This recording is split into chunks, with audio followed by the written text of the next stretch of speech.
Hola, ¿qué tal? Mi nombre es América Axel Gilón Ojeda, pertenezco a la Facultad de Medicina de la Universidad Nacional Autónoma de México y el día de hoy yo les voy a exponer el tema de la hernia de Morgagni o hernia anterior. Bueno, pues sin más por el momento, comencemos. Para empezar con este tema debemos de comprender primero qué es una hernia diafragmática congénita. Bueno, pues una hernia diafragmática congénita es una afección que resulta de un defecto del desarrollo en el diafragma. Esta conduce a la protrusión del contenido abdominal hacia la cavidad torácica. Y pues básicamente dependiendo de la ubicación del defecto en el diafragma, las hernias se pueden clasificar en diferentes tipos. En este caso, como ya les mencioné, hablaremos de lo que es la hernia de Morgagni. Para empezar a hablar sobre esta, igual debemos de definir qué es. Bueno, pues las hernias de Morgagni son defectos congénitos poco frecuentes del foramen de Morgagni. Se dice que son poco frecuentes ya que la incidencia estimada está entre 1 en 2000 y 1 en 5000 nacidos vivos. Bueno, en esta ocurre o se presenta por una falla en la fusión de las partes central y lateral del diafragma. De modo que estos dan como resultado que el defecto diafragmático sea pequeño y retroesternal, a través del cual puede herniarse alguna víscera abdominal. Las estructuras más comúnmente herniadas son el epiplón, el intestino delgado, el intestino grueso, el estómago, el vaso, parte del colon descendente, riñón, hígado, entre otras. En estas ocasiones pocas veces se acompañan de hipoplasia pulmonar, pero se pueden complicar con una obstrucción intestinal. Muy bien, ahora para comprender un poco más sobre este tema hablaremos de por qué se desarrolla este tipo de patologías. Bueno, pues para empezar tenemos que tomar en cuenta que las hernias diafragmáticas en general ocurren por un mal cierre de las estructuras del diafragma. Recordemos que embriológicamente las estructuras que forman el diafragma son el septum transversum, las membranas pleuroperitoneales, el mesenterio dorsal del esófago y un crecimiento muscular de las paredes corporales laterales. Bueno, pues en esta imagen de la embriología del diafragma podemos ver cómo a medida que pasan las semanas, estas estructuras se van cerrando. E incluso podemos ver, por ejemplo, en la imagen C, cómo se invagina la muscular de la pared corporal. Hasta la semana cuarta de gestación, en la que el diafragma ya es una estructura sumamente sólida. Pero entonces, ¿qué pasa cuando estas estructuras no se fusionan de manera correcta o no siguen el patrón que se están observando o que se está analizando en la imagen? Pues se crean puntos débiles y precisamente en estos puntos débiles son en donde se crean las hernias.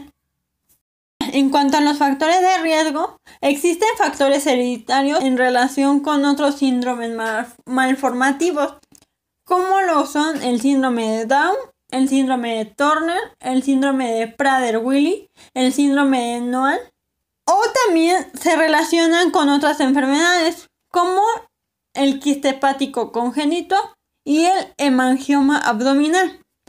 También se pueden ver involucrados factores ambientales, pero estos aún no se comprenden en su totalidad. Un ejemplo de esto es que se ha visto que una dieta deficiente en lo que es la vitamina A puede ser importante para el desarrollo del feto durante el embarazo.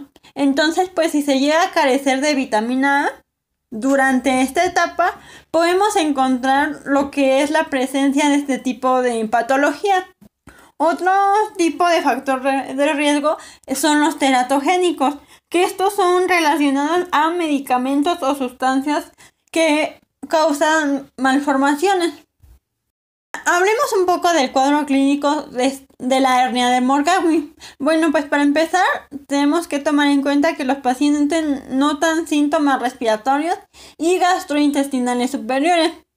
Y pues otro punto importante es que hasta el 50% de los pacientes pueden ser asintomáticos, o sea que no presentan ningún síntoma.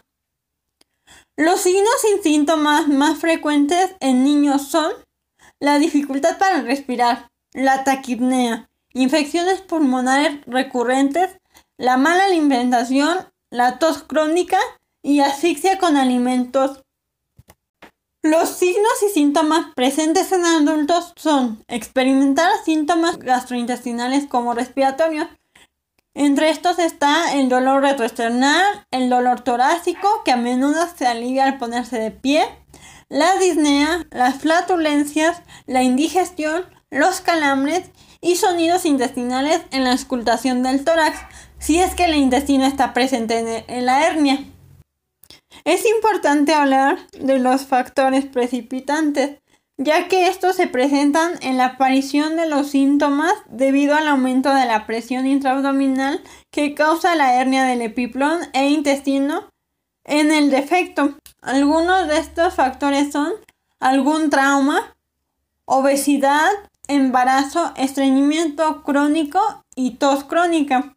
También cabe mencionar que los datos de alarma son: en estos casos se debe tomar en cuenta la estrangulación aguda o vólvulo por dolor de rebote, taquicardia, vómitos persistentes y lo que es sangre en el examen rectal.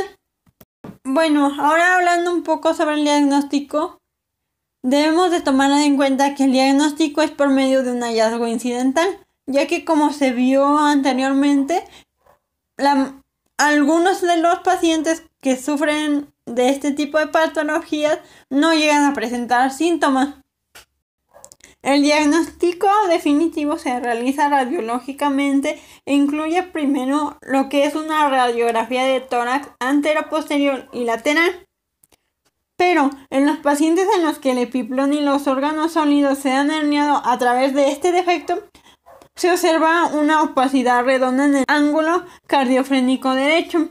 Y pues básicamente en estos casos se puede usar más imágenes como lo es la tomografía computarizada de tórax, una ecografía, una resonancia magnética, un estudio de deglución o un enema de bario. La tomografía computarizada suele ser el siguiente paso en el diagnóstico, ya que pues esta es fácil de obtener y tiene una tasa de hasta 100% de identificación correcta del defecto. El tratamiento para la hernia de Morgagni es el siguiente. Se recomienda reparar quirúrgicamente todas las hernias de Morgagni. Sin embargo, el enfoque de la reparación y el tipo de reparación aún está en debate. El defecto de la hernia se puede abordar a través de un abordaje abdominal o mediante una incisión torácica. Dentro del abordaje abdominal tenemos lo que es la toracotomía posterolateral y 2, la laparotomía. Y en incisión torácica tenemos lo que es la laparoscopía. Por último, hablaremos sobre la prevención de una hernia de Morgagni.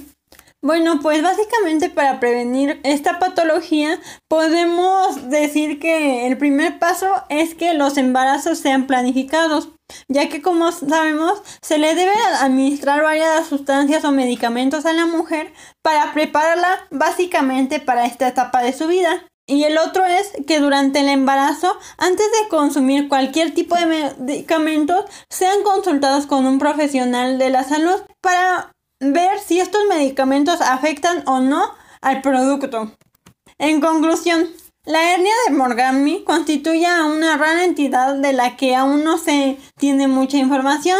Es importante que la tengamos en cuenta o tenerla en cuenta en individuos sanos que presentan síntomas compatibles, ya que un retraso en el diagnóstico puede dar lugar a la aparición de complicaciones, sobre todo digestivas y respiratorias, como ya se mencionó anteriormente. También resulta indispensable destacar la importancia del conocimiento de este tipo de patologías, ya que aunque son poco comunes, pueden estar presentes y no tener ninguna sintomatología, lo que pues en cierto sentido aumenta el riesgo de presentar problemas en la salud. Por último, o como punto final, me despido dejándoles mi bibliografía y pues cualquier duda pueden preguntarme con toda confianza.